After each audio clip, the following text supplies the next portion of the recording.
So, this is Calicats, the Calicatster. It's KATS Media. Yeah, so I'm going to do a online media. We're going to do a review of Star Trek Lower Decks, Season 3, Episode 2, The Least Dangerous Game. And, in this one, the Lower Decks crew are playing a Klingon game, which we have J. Asger Hetzer playing Martok, the game master, which is funny. They're playing Klingon. Klingon game. That's allegedly a Ferengi knockoff of a Klingon game. So it's you and scenery going on,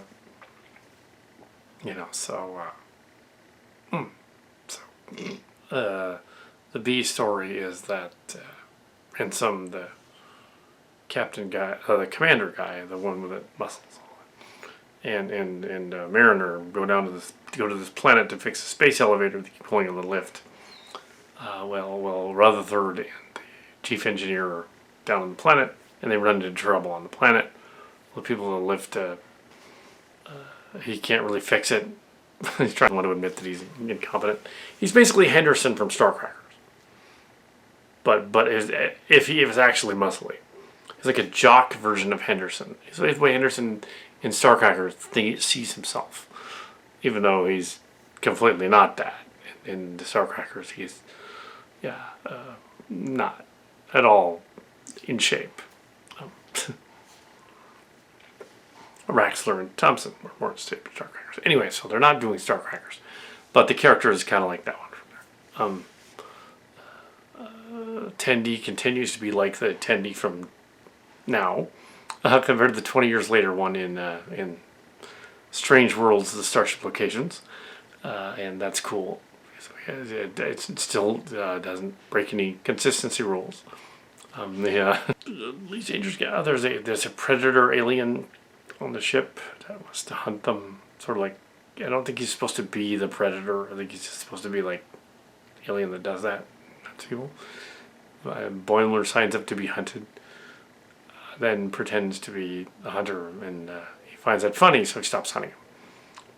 Because he's not actually trying to kill him. He thinks he is. Shax, at one point, Boimler gets all the joke scenes. So he's got like Shax saying, "We need a soprano in our choir," which is funny.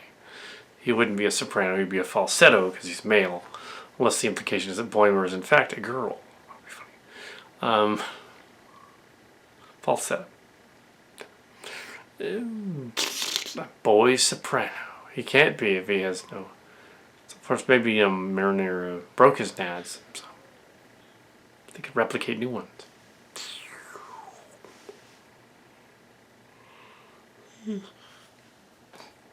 Anyway, so breaking his nads.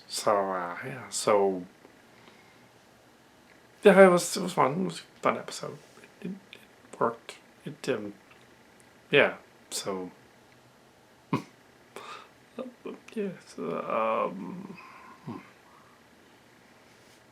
fine. There's not a lot of silly Trek extra stuff. They referenced Strange New Worlds and the child running the planet, and also the aliens running the planet, the red aliens who are in shape. I think it's a classic Trek reference.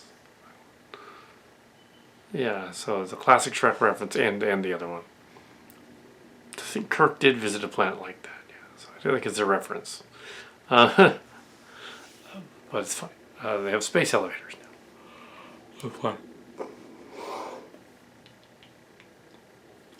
In only a little over 120 years. They have space elevators already.